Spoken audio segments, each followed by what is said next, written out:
everyone, Polite Sam. Before we get going today, as always, subscribe to the channel if you're not already subscribed. Click the little bell notifications to get notified of all our latest videos. Give us a thumbs up and leave a comment. I answer all the comments as we go along. All the products you see today are linked in the description. Click on the link and it'll take you to the forum. You can get in there free. All the products are listed, linked, and in sections now as well. And you can find almost anything you see me use on there. Any questions, just ask. So, welcome to part 3 of the Tamiya Rc211v bike build. I was hoping to work on the engine today. Didn't quite work like that. I started working on the bodywork instead. We glued it all last time. Most of it pretty easy to deal with. Some pretty straightforward seams. The hotter glue deals with them really well. Touch your filler on the undercowl. Touch your filler on the seat cowl on as well.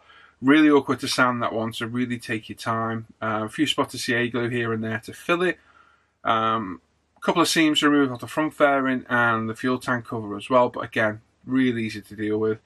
The biggest problem has been the front fender. Absolute nightmare. We glued it, we sanded it, we used CA glue a couple of times. It wasn't even touching that seam. A few spots left, you'll see them in the video, that just would refuse to fill. It does happen from time to time.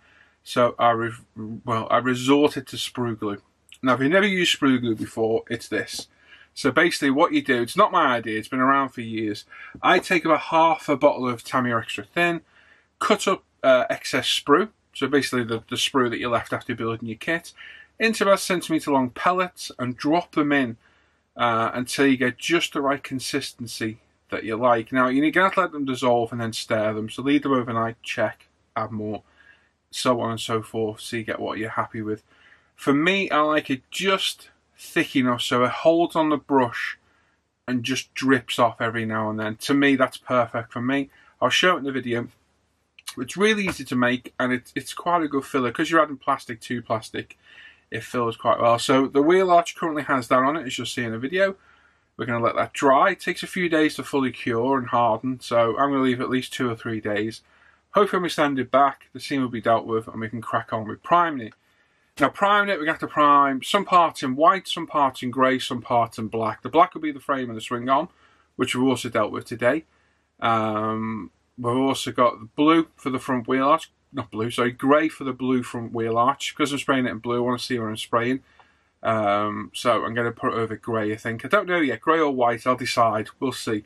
I do a test spoons over white, so probably be better doing it white, actually, thinking about it. And then the bodywork will all be white as well, because the bodywork's sprayed in white and black. So we've got a mixture of colours to mask up there as well. So that's that. Now, what we've also done as well is we've finished the clutch off. So there's a few rivets to add and washers. So I'll show those being glued in place.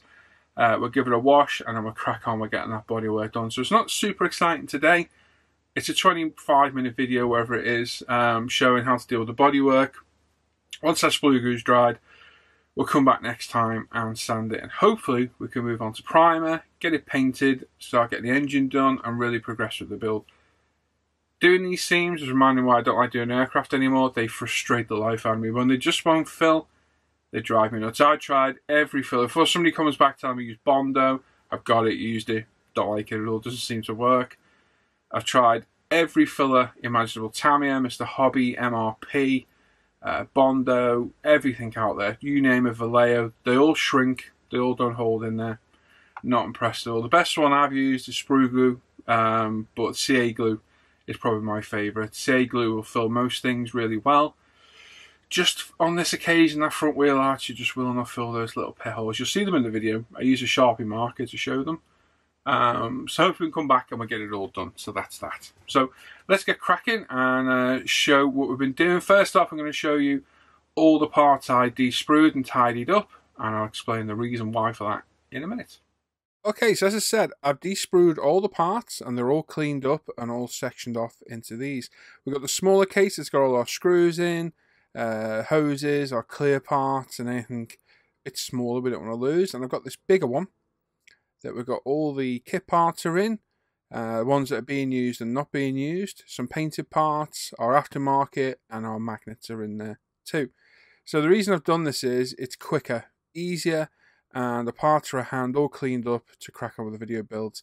All the engine parts and painter parts are in these little protected sections to stop them getting damaged. Along with our clutch we built it last time. These are all the parts at the front in grey that we don't use.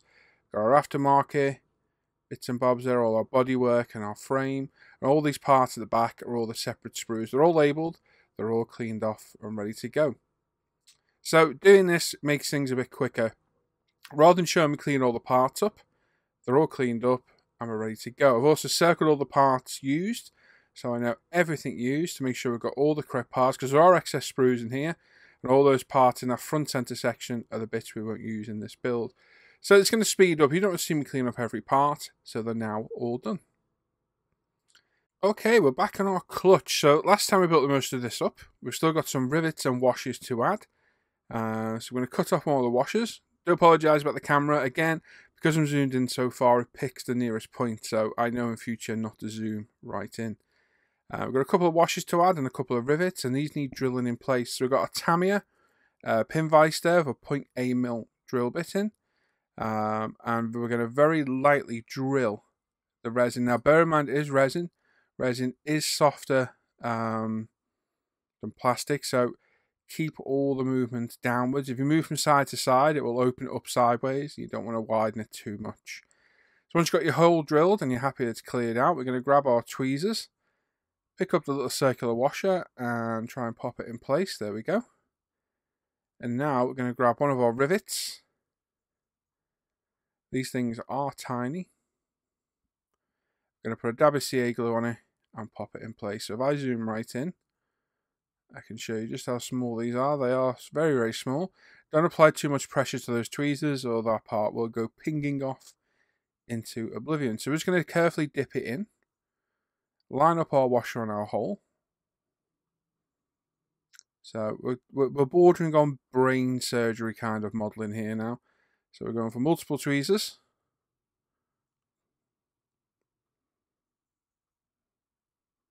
Pop it in place. Again, apologies about the camera focus. This will be sorted, don't worry. And there we go.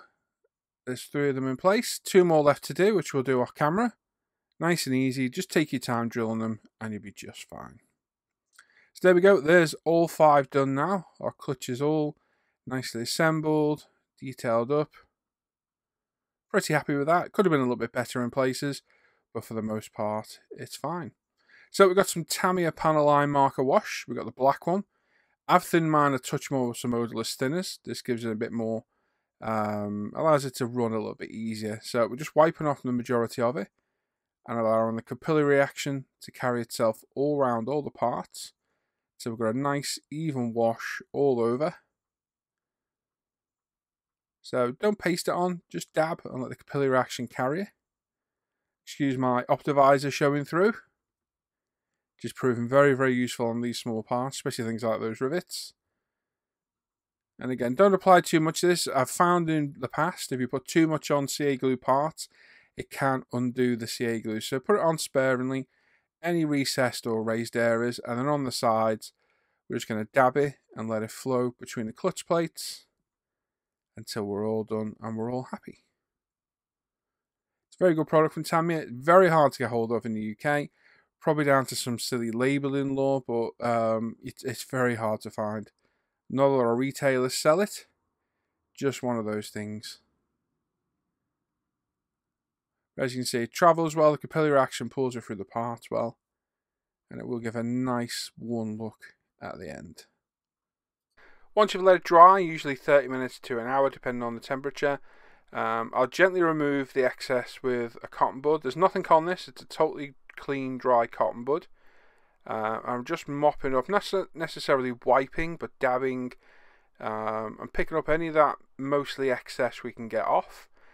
Having a quick look, any areas we can't quite get to, we'll get a cotton bud from Tamiya, one of the precision ones. This has got a touch of Sansador from Windsor Newton on it, which is an odorless mineral spirits. And we're just being a bit more precise now and removing the excess and then wiping off any other with our cotton bud. A quick test fit of the clutch on the engine part, the plate housing, and it push fits on very nice. Got some nice contrasting colours there as well, so it's going to look very, very smart once it's all assembled. And then we can move on to our bodywork. So this is where we were last time. We're all glued in place. You can still see the sprue connection points. They've all glued up really well. Using our hotter Tamiya extra thin plastic weld mix has worked very well in places. So they're going to need different kinds of sanding in different areas. Some are going to need thinny sticks, sponges, a combination of both, and the buffers. This is probably one of the worst ones to do. The sea cowling is an absolute nightmare to do. You have to take some real time. We've got several seams to remove on the top of the fuel tank cover and on the very front of the fairing to the bike. There's one either side running down. So just take your time. If you're in doubt, feel it with your thumb. If it's sticking up out the plastic, it more than likely needs removing if it's aligned. So we're going to use a combination of sanders from Ultimate. So we're going to use our UMP 240 sponge in both thinny and normal. The buffer, a 400 thinny stick, and not shown, we've got our 1000 thinny stick as well. And just going to work our way around all the bodywork, sanding it until we're happy. So what I quite like to do is on the sprue points that we've got, which are these raised areas, is first hit them with a 400 thinny stick. This means that we're using a flatter area on the raised areas. Once that's gone, we move to a sponge and work our way through the grits until we hit it with a buffer and we are done. Now, like I said at the beginning of this, sadly, this thing does not want to play ball. This fender's leaving several areas, mainly where those sprue points were, exposed. It's just one of those things, and we'll deal with it with fillers as we go. But just take your time. Not a lot of pressure is required. Let the sander do the work. It isn't abrasive after all. And once you've got all those raised areas gone, check all the front, make sure everything's lining up right. If not, you may have to reprofile the front a touch using a stick or a sponge. Just work on the front and the back part. No real pressure. Hold the sanders I'm showing you so it's fully supported and doesn't bend. And just work your way over that seam. Don't press too hard on the curved areas or you will flatten them. So we're trying to just use the thinny stick on the flat areas. Once that's gone, we move into the 240 thinny sponge. And again, folding the profile, allowing the curve of the sponge sander to take it round the bodywork. We won't remove any excess material we don't want to. If you're not happy with it, as at the front, we've got some glue underneath. We're just going to reprofile that and make sure it's nice and straight. And again, we come back with our sponge until we're happy. So what we're doing is removing all the molten plastic we squeezed out from last time, any glue marks, and then we'll buff it up and see what we've got left to deal with that will need filling. So nice and smooth to the touch. Looks good to my eye. A little bit at the back there to take care of. Just make sure it's all smooth and profiled correctly. Okay, onto our buffer.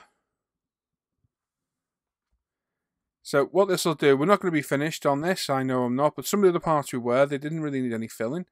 Getting it all cleaned up and buffed, we can then check for any gaps or marks and deal with them appropriately.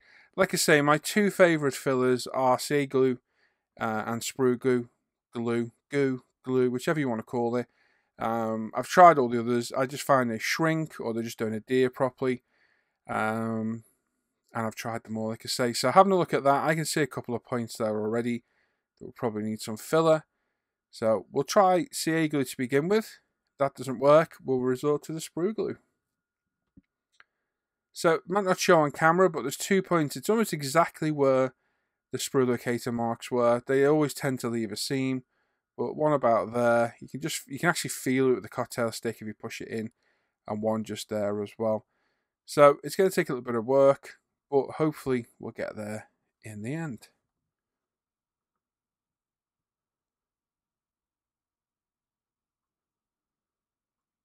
Right, so I've got my Loctite Super Glue Perfect pen, or Precision pen, whichever one it is.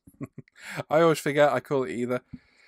We'll put a little bit onto one of our painting cups, and we're just going to apply it where required. And we'll let it dry, come back and sand it away. Like I say, it's probably my least favourite part, and it does remind me why I don't like building aircraft anymore.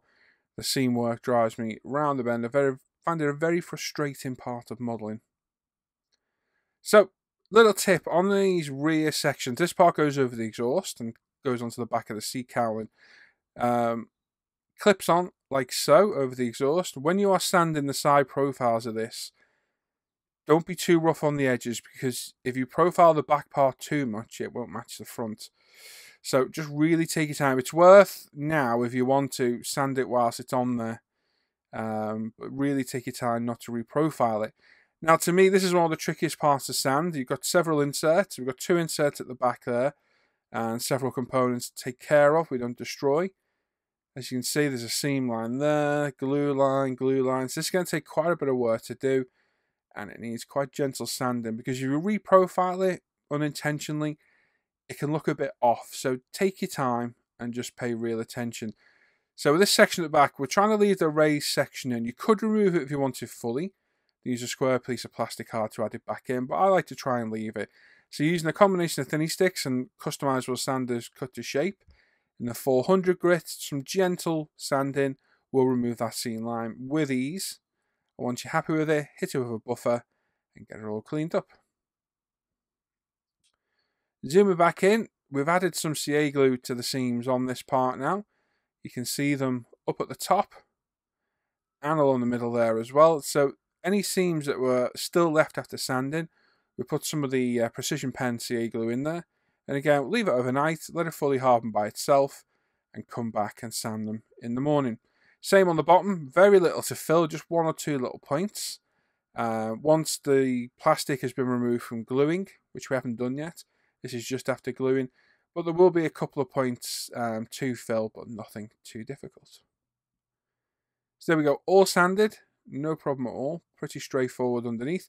You won't even see this part, and a lot of people do skip it, but for me being me, a little bit OCD, I like to make sure it's done. So the main parts that need filling on this are the front and rear section, where it travels up. We've got the sprue locator point there, but at the back there we'll need a touch of filler, as to will the front, and that piece is a little bit awkward to sand, but it is doable. Back to the front wheel arch, fender, whatever you want to call it. It is a fender because it's an aerodynamic aid, but wheel arch, whatever. So we're lightly sanding off the CA glue. We've got the 240, 220, 240 sponge sander. And we're just gently sanding away the CA glue. Again, take your time, no real pressure, let the sander do its job. It isn't abrasive after all, just let it lightly sand away until you think the CA glue is gone. Now with CA glue, it can look like it's gone, and when you angle it or paint it, you'll see a shadow of where the CA glue is gone. So make sure to feel with a fingernail, have a look under bright light, and make sure you can't see any excess CA glue, because it will look like it's gone, but it is in reality still there. So just check as you go, sand, check, stop, etc, etc. Once you're happy that it's gone, hit it with the blue side of the buffer, then the white, give it a polish up, and again we can check to see how our seam is doing. Spoiler alert, not very well. So just work at it till you're happy, keeping it all nice and clean. It shows the parts better. I like to give them a good buff up first before we check for seam marks. I'm just having a look, I think I can almost see that by eye. So it's a bit frustrating, but hey, just one of those things. Now a handy tip for checking for seams is use a Sharpie marker pen. Now if you do this, you're going all over the seam where it is, and it should show through any imperfections. Just make sure to get rid of any traces of the Sharpie afterwards, because it will come through the paint. Whether you're painting in white, whatever, the Sharpie will eventually bleed through. I've seen people using these to pre-shade aircraft, and a couple months down the line they've got horrendous black marker pen marks showing through. So use it like this and you can completely sand it off if you wish. But it's a handy way of checking a seam to see if it's gone. Go over it a couple of times. Once it dries, the gloss black of the Sharpie will show any imperfections in there. And it's a case of take your time, put it on, let it dry for a minute, come back, another go over, and anything that's there that needs filling will show. And quite often you can feel the pen grab it as well as you run it over the surface. It's a handy tip, like I say, just make sure to remove all traces of that black Sharpie pen, because it can come back and bite you a little bit and show through the paint at a later date. Right, once we've checked, we can see we've still got some seam line marks there. I can see them quite clearly with the pen, so another way of seeing it as well is sand it off. And because the areas we need to fill are recessed, it will hold the black in there to see it. So again, no real pressure, we're just going over the area. Now, bear in mind, I am very picky. Some of these seam lines, some people may leave, I won't. I want these completely gone. And literally, anything that's black is a seam line that needs filling. So all those little black dots running through that centre seam are all areas that need filler. Now, obviously, we tried CA glue. That didn't work. So our next step is to try sprue glue. Like I explained, it's a mixture of Tamiya extra thin and old pieces of sprue. Once you let it dry, it's a really good filler. Downside is it can take 2 to 3 days to fully dry. And that's what we're going to do on this. So as you can see, all that black is the marker pen left behind. Now what I will do before I hit it with the sprue glue, which is this, so Tamiya extra thin, cut off some sprue parts, say a centimetre length of them, drop them in, keep adding until you get consistency you're happy with. Like I said before, for me, it's just enough to hold it on the brush. As you can see, we get a drip. And then it'll hold, and eventually we'll get a drip again. This is just how I like it, just like that. That's perfect for me. Just bear in mind, if you have filled with CA glue and you fill in a line or a seam, I like to run my blade through the seam to create a little kind of valley to get rid of the excess CA glue. And pop it in. Again, apologies on the camera. I've got to learn not to zoom right in. We will figure it out eventually. There we go. So, yeah, get rid of the CA glue if you can that you've already put in there, because the sprue glue won't really adhere to it. So like I said, I've created a tiny little channel where we needed filling, and I'm just going to dab in the sprue glue and let it dry for a few days, and then we can come back and hopefully we'll have a perfect seam line and we can crack on and get this bodywork primed and then painted up. But it's a good tool to have in the arsenal. Just take a long time to dry. That is the downside. With CA glue, you can work on it 2 hours later. With this, you're looking at 2 days, at least 2 days, for it to fully cure. It's worth taking that time then. Swing out the back. Now, same, we filled this with CA glue. We're hitting this with the 220 now, just to make sure this is a sponge, 220. Make sure we don't lose any contour of the swing arm. Be careful of any details, any raised areas, and just take your time working your way around. And of course, we've got curved sections there as well. So again, pay particular attention to those. Don't reshape the profile of the part because it looks awful. Once happy with the 220, we'll move on to our 400 thinny stick. Working through the grits. This is going to be painted in metal, so we're working through. Down to our 1200 thinning. Like I said, it's going to be primed in black, and then more than likely painted in Tamiya LP11, so we want all these sanding marks gone. Once we're done with the 1200, we'll hit it with the blue side of the buffer and the white and get a nice squeaky clean, perfect finish. And that is it. That's a swing arm all cleaned up, 90% of the bodywork all done, and our clutch all ready to go. So like I say, next time we come back and hopefully crack on with that bodywork. Right, there we go. So as you can see, not really super exciting today. Progressive stuff that he's doing, really boring parts. The clutch looks great, very happy with that. Fits perfect as well, which is great. Bodywork, the seams drive me around the bend. They really do. For the most part, we're all done. We're all ready to go. Just waiting on that front fender, which we're going to have to let dry for a few days now. So I'm going to put the bike away for a couple of days. I'm going to work on a new project, which you can go to ISM and have a little look at. Today's called Cosworth. It passed those colours. But I'm going to work on that. A little bit of a change because I'm, getting a bit fed up with this seam now. It really does drive me nuts, seam work, and it's part of the reason why I stopped building aircraft. You've got to deal with them on the bikes. There's no way around it.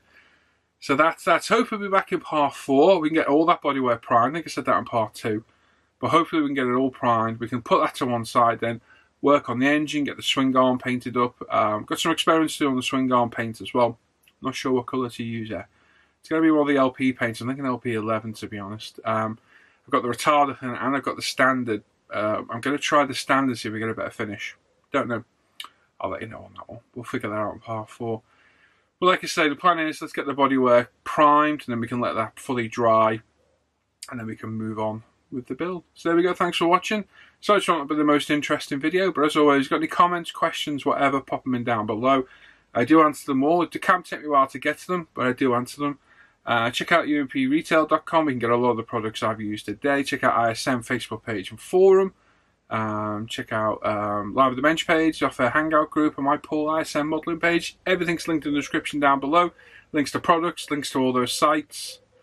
And go have a look through our previous videos for other stuff I've done as well. So there we go. Thanks for watching today. I'll catch you all next time. Take care. Bye-bye.